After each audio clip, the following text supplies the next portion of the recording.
সবাইকে আমন্ত্রণ এনবিএস আন্তর্জাতিক সংবাদে। শুরুতেই NBS24.org শিরোনাম।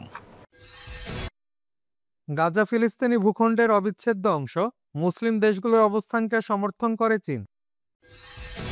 গাজা সিটিতে ইসরায়েলি বিমান হামলা, নিহত 4। ভারতে ইসরায়েলি পর্যটক ধর্ষণ, আতঙ্কে শহর ছাড়ল শত শত বিদেশি। রাশিয়া ঐক্যবদ্ধ ও বন্ধুত্বপূর্ণ সিরিয়া চায়, বলছে ক্রেমলিন। রাশিয়ার বিরুদ্ধে আংশিক যুদ্ধবিরতির প্রস্তাব ইউক্রেনের। কেন্দ্রীয় মন্ত্রীকে জিহ্বা নিয়ন্ত্রণ করতে বললেন তামিল মুখ্যমন্ত্রী। এবং পাকিস্তানের কূটনীতিককে ঢুকতে দেওয়া হলো না যুক্তরাষ্ট্রে। দর্শক, এতক্ষণ শুনছিলেন শিরোনাম, এবার বিস্তারিত খবর পড়ছি আমি ফজলে রাব্বি। গাজা ফিলিস্তিনি ভূখণ্ডের অবিচ্ছেদ্য অংশ, মুসলিম দেশগুলোর অবস্থানকে সমর্থন করে চীন। চীনা পররাষ্ট্র মন্ত্রণালয়ের মুখপাত্র বলেছেন যে বেইজিং ফিলিস্তিন ইস্যুতে আরব ও অন্যান্য মুসলিম দেশের উদ্বেগ এবং তাদের নীতি অবস্থানকে সমর্থন করে। সোমবার এক সংবাদ সম্মেলনে চীনের পররাষ্ট্র মন্ত্রণালয়ের মুখপাত্র মাওনিং বলেন, যুদ্ধের পর গাজা সরকারকে অবশ্যই ফিলিস্তিনিরা ফিলিস্তিন শাসন করবে এই নীতি মেনে চলতে হবে। গ্লোবাল টাইমসের সংবাদপত্রে উদ্ধৃতি দিয়ে পার্স টুডে জানিয়েছে, মাওনিং আরও বলেছেন, যুদ্ধের পর গাজার পরিস্থিতি ফিলিস্তিনি জনগণকে তাদের নিজস্ব ভূমিতে তাদের ঘরবাড়ি পুনর্নির্মাণের সুযোগ করে দেয়। গাজার ব্যাপারে মুসলিম দেশগুলোর নীতির অবস্থানের প্রতি সমর্থন জানিয়ে মাও বলেন, চীন এই প্রচেষ্টায় সহায়তা করার জন্য আন্তর্জাতিক সম্প্রদায়ের সাথে সহযোগিতা অব্যাহত রাখবে। এই প্রসঙ্গে চীনা পররাষ্ট্র মন্ত্রণালয়ের আরেক মুখপাত্র লিনজিয়ান পুনর্গঠনের অজুহাতে গাজার জনগণকে অন্য দেশে স্থানান্তরিত করার ট্রাম্পের পরিকল্পনা সম্পর্কে বলেছেন যে বেইজিং গাজা উপত্যকা থেকে যে কোনো জোরপূর্বক লোক স্থানান্তরের বিরোধিতা করে। চীনের কমিউনিস্ট পার্টি কেন্দ্রীয় কমিটির রাজনৈতিক ব্যুরো সদস্য এবং চীনের পররাষ্ট্রমন্ত্রী ওয়াং ই শুক্রবার চীনের জাতীয় গণকংগ্রেসের বার্ষিক অধিবেশনে এক সংবাদ সম্মেলনে বলেন, গাজা ফিলিস্তিনি জনগণের এবং ফিলিস্তিনি ভূখণ্ডের একটি অবিচ্ছেদ্য অংশ। গাজার পরিস্থিতি জোরপূর্বক পরিবর্তনের জন্য যে কোনো অভিযান নতুন করে অস্থিরতা ডেকে আনবে। ওয়াং ই বলেন, ফিলিস্তিন সমস্যা সবসময় পশ্চিম এশিয়ার মূল সমস্যা। তিনি বলেন, ন্যায় বিচার, শান্তি এবং উন্নয়ন অর্জনে চীন পশ্চিম এশিয়ার জনগণের পাশে রয়েছে। গাজা সিটিতে ইসরায়েলি বিমান হামলা, নিহত 4।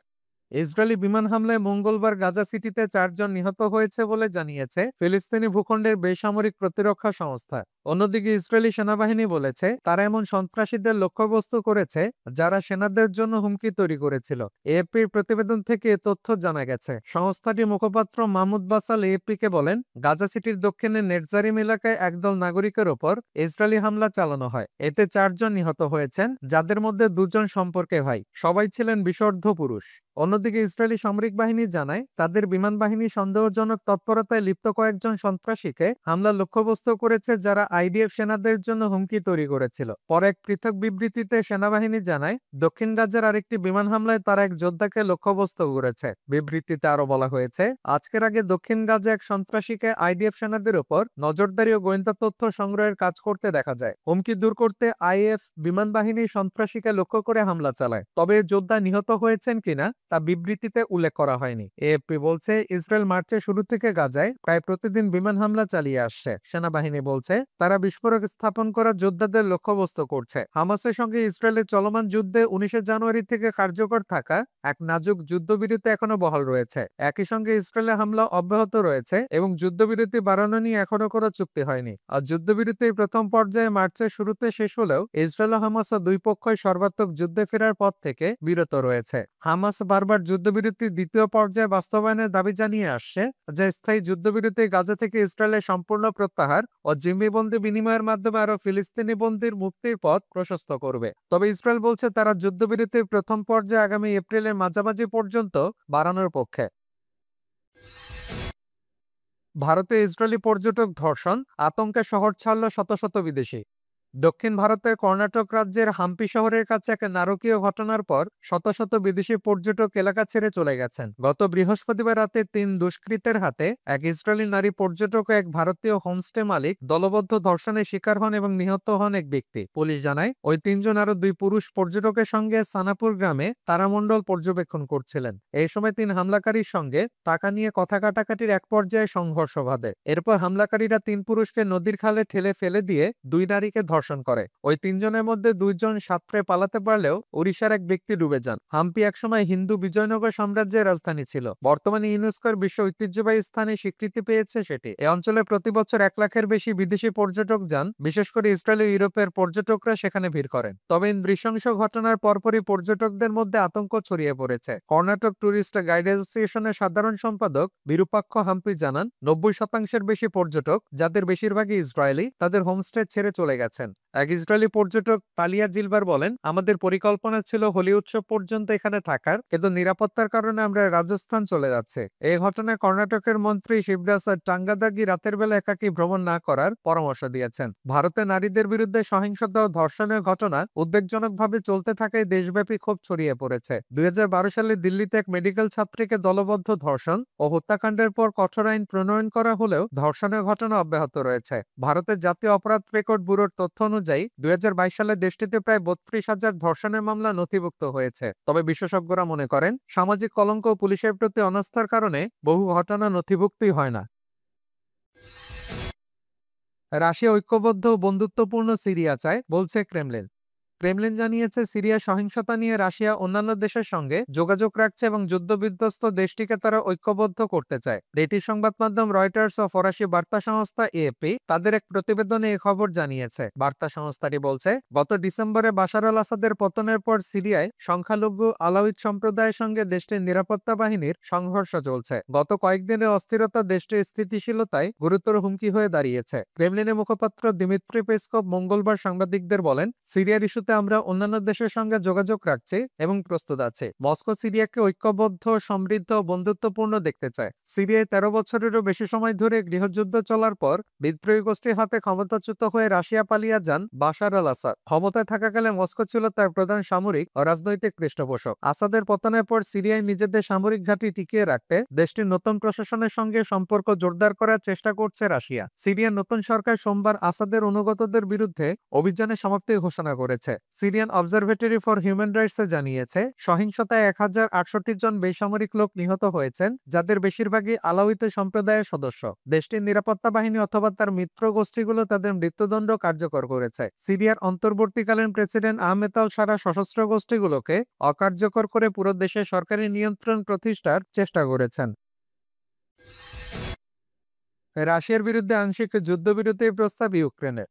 সৌদি আরবের জেদ্দায় মার্কিন কর্মকর্তাদের সঙ্গে একটি গুরুত্বপূর্ণ বৈঠকে বসবে ইউক্রেন। এই বৈঠকে ইউক্রেনের কর্মকর্তারা রাশিয়ার সঙ্গে চলমান যুদ্ধের সমাধানে একটি আংশিক যুদ্ধবিরতির পরিকল্পনা উপস্থাপন করবেন। এই প্রস্তাবের মূল উদ্দেশ্য হচ্ছে কিয়েভের সবচেয়ে বড় মিত্র যুক্তরাষ্ট্রের কাছ থেকে সমর্থন সংগ্রহ করা। ইউক্রেনের প্রেসিডেন্ট জেলেনস্কি নতুন প্রেসিডেন্ট ডোনাল্ড ট্রাম্পের নেতৃত্বে 3 বছরের যুদ্ধের দ্রুত অবসানে কিয়েভকে অপসারণের আহ্বান জানানোর পরিকল্পনা করছেন। এই বৈঠকটি অনুষ্ঠিত হতে যাচ্ছে এমন এক সময়ে যখন রাশিয়া ও ইউক্রেন উভয় একে অপরের বিরুদ্ধে হামলার তীব্রতা বাড়িয়েছে। এরই মধ্যে যুক্তরাষ্ট্র ইউক্রেনকে সামরিক ও গোয়েন্দা সহায়তা প্রদান স্থগিত করে দিয়েছে। তবে কিয়েভ মস্কোর বিরুদ্ধে ড্রোন হামলা চালিয়ে প্রতিশোধ গ্রহণ করছে। গত সপ্তাহে রাশিয়া দাবি করেছে তারা 337টি ড্রোন ভূপাতিত করেছে, যার মধ্যে 91টি ড্রোন মস্কো শহরের উপর আছড়ে পড়ে। এছাড়া 1 মাস আগে ইউক্রেনের প্রেসিডেন্ট জেলেনস্কি এবং ট্রাম্পের মধ্যে আগের বৈঠকটি ভেস্তে যাওয়ার পর জেলেনস্কি মার্কিন প্রেসিডেন্টের কাছে একটি চিঠি পাঠিয়ে অনুতাপ প্রকাশ করেছিলেন। এখন জেদ্দায় সৌদি শাসকদের সঙ্গে দেখা করতে আসলেও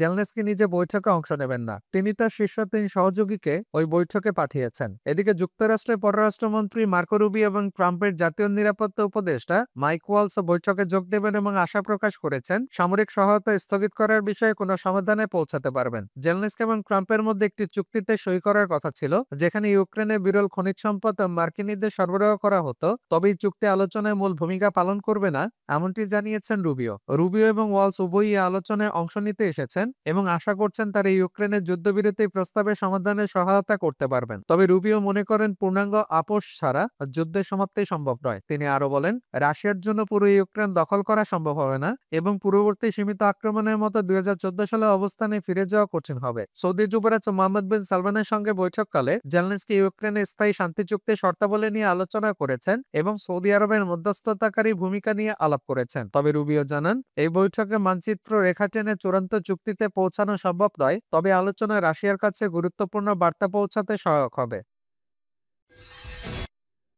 কেন্দ্রীয় মন্ত্রীকে জিহ্বা নিয়ন্ত্রণ করতে বললেন তামিল মুখ্যমন্ত্রী। ভারতে তামিলনাড়ুর মুখ্যমন্ত্রী এম.কে. স্ট্যালিন সোমবার কেন্দ্রীয় মন্ত্রী ধর্মেন্দ্র প্রধানকে পাল্টা আক্রমণ করেছেন, যিনি লোকসভার কার্যক্রম চলাকালীন PM schools for rising India বা PMHRI প্রকল্প বাস্তবায়নের বিষয়ে রাজ্য সরকারকে অসৎ বলে অভিহিত করেছিলেন। এম.কে. স্ট্যালিন তামিল ভাষায় এক্সে একটি কড়া ভাষায় পোস্ট করেছেন, ধর্মেন্দ্র প্রধানের ঔদ্ধত্য এর নিন্দা করেছেন এবং বলেছেন যে তিনি অহংকারী রাজার মতো কথা বলছেন এবং যিনি তামিলনাড়ুর জনগণকে অসম্মান করছেন তাকে শৃঙ্খলাবদ্ধ করা দরকার। এম.কে. স্ট্যালিন লিখেছেন, কেন্দ্রীয় মন্ত্রী ধর্মেন্দ্র প্রধান, যিনি নিজেকে রাজা মনে করেন, তিনি ঔদ্ধত্যের সঙ্গে কথা বলেন, তার জীবের উপর নিয়ন্ত্রণ করা উচিত। তিনি স্পষ্ট জানিয়ে দেন যে তামিলনাড়ু সরকার কেন্দ্রের পিএম শ্রী প্রকল্প বাস্তবায়নে এগিয়ে আসেন এবং যখন এটি ঘটে তখন তিনি বলেছিলেন যে কেউ তাকে এই বিষয়ে রাজি করাতে পারবে না। তামিলনাড়ুর নতুন শিক্ষানীতি, ত্রিভাষা নীতি এবং প্রধানমন্ত্রী স্ট্রিম ও প্রত্যাখ্যানের রূপরেখা উল্লেখ করে প্রধানের চিঠি উল্লেখ করে স্ট্যালিন বলেন, বিজেপি নেতাদের বিপরীতে ডিএমকে সরকার জনগণের মতামতকে সম্মান করে কাজ করেছে, যারা নাগপুরের কথা আবদ্ধ ছিল।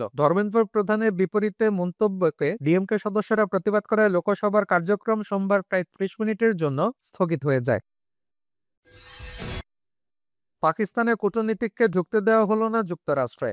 বৈধ ভিসা এবং প্রয়োজনীয় কাগজপত্র থাকার পরও পাকিস্তানের একজন জ্যেষ্ঠ কূটনীতিককে যুক্তরাষ্ট্রে ঢুকতে দেওয়া হয়নি। মঙ্গলবার 11 মার্চে পাকিস্তানের সংবাদ মাধ্যম দ্য নিউজের বরাত দিয়ে তথ্য জানিয়েছে ভারতীয় সংবাদ মাধ্যম এনডিটিভি। প্রতিবেদনে বলা হয়, তুর্কমেনিস্তানে নিযুক্ত পাকিস্তানের রাষ্ট্রদূত কে ওয়াগনকে লস অ্যাঞ্জেলসে পৌঁছানোর পর মার্কিন অভিবাসন কর্তৃপক্ষ তাকে থামিয়ে দেয় এবং ফেরত পাঠায়। পাকিস্তানের পররাষ্ট্র মন্ত্রণালয়ের একজন নাম প্রকাশে অনিচ্ছুক কর্মকর্তার বরাত দিয়ে প্রতিবেদনে বলা হয়েছে, রাষ্ট্রদূতের অভিবাসন আপত্তি ছিল। ওয়াগন পাকিস্তানে একজন অভিজ্ঞ কূটনীতিক। লস অ্যাঞ্জেলসে তিনি ব্যক্তিগত সফরে গিয়েছিলেন। প্রতিবেদনে বলা হয়েছে, তার কাছে একটি বৈধ মার্কিন ভিসা এবং অন্যান্য ভ্রমণ নথিও ছিল। এদিকে কূটনৈতিক সূত্রে বরাত দিয়ে প্রতিবেদনে বলা হয়, লস অ্যাঞ্জেলসে পৌঁছানোর পর ইমিগ্রেশন কর্তৃপক্ষ ওয়াগনকে থামিয়ে দেয়। কর্মকর্তারা কূটনৈতিক প্রোটোকল নিয়ে উদ্বেগ প্রকাশ করেন। এই সময় মার্কিন কর্মকর্তারা ওয়াগনের বিতর্কিত ভিসা রেফারেন্স খুঁজে পান বলেও জানানো হয় প্রতিবেদনে, যদিও সুনির্দিষ্ট উদ্বেগের বিষয়টি স্পষ্ট করা হয়নি। এরপর যেখান থেকে লস অ্যাঞ্জেলসে এসেছিলেন তাকে সেখানে ফিরে যেতে বলা হয়। প্রতিবেদন অনুসারে পাকিস্তানের পররাষ্ট্রমন্ত্রী ইসাকদার এবং অন্যান্য শীর্ষ কর্মকর্তাদের বিষয়টি সম্পর্কে অবহিত করা হয়েছে। ঘটনা ব্যাখ্যা দেওয়ার জন্য ওয়াগনকে ইসলামাবাদে তলব করা হতে পারে। আরেকটি পাকিস্তানি সংবাদ মাধ্যম জিও টিভি জানিয়েছে, তাদের পররাষ্ট্র দপ্তর নিশ্চিত করেছে ওয়াগন লস অ্যাঞ্জেলসে ব্যক্তিগত সফরে ছিলেন এবং বিষয়টি পুঙ্খানুপুঙ্খভাবে তদন্ত করা হচ্ছে। মার্কিন প্রেসিডেন্ট ডোনাল্ড ট্রাম্প শিগগিরই পাকিস্তানের উপর ভ্রমণ নিষেধাজ্ঞা আরোপ করবেন বলে খবরের প্রেক্ষিতে এই ঘটনা ইসলামাবাদের জন্য একটি বড় বিব্রতকর পরিস্থিতি সৃষ্টি করেছে বলে এনডিটিভির প্রতিবেদনে জানানো হয়। দর্শক, এই ছিল এখনকার মতো। আমাদের পরবর্তী সংবাদ দেখার আমন্ত্রণ জানিয়ে বিদায় নিচ্ছি আমি শফিউল আলম আরাফ।